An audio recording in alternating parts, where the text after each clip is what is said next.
So welcome back. So today we're gonna do a 7Q.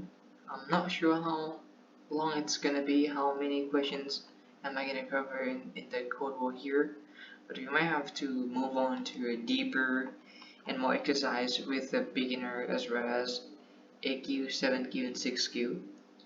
Okay, let's do this question right here. Last digits of a number. The job is to implement a function which returns the last d digits of an integer in as a list. Okay, and there's a special cases. If d is more than the number of digits of n, return all the digits. If d is less or equal than 0, return an empty list. And here the sample here.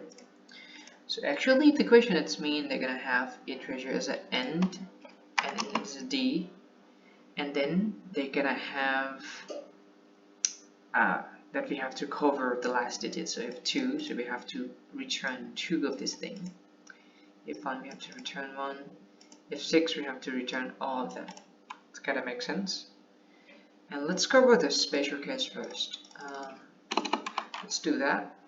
So if d it's more than, so in order to check the number of digits in integer, we don't really can use the length function. We're gonna have to convert them to string type first.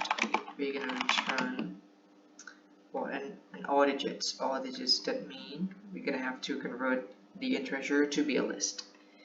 And in order to do that, let's use list map integer str n.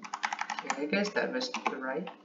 Now if d is less than or equal to 0, we return an empty list. So let's check that if that works. There's a test right here. Seem to be working here.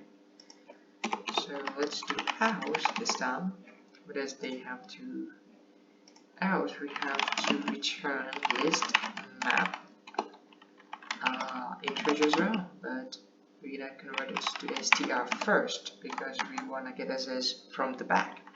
That means we can use the slicing here of a negative d, and let's see if that works. Bam. Let's go. And we all passed. I'm not sure how, it's kind of slow to be honest. I think we could do better, but we use a lot of a built-in function and it's kind of, lacking. 523 milliseconds. Isn't too bad. Okay, I'll take it. Okay, hope you enjoy it. The last digits of a number. Bye, see ya.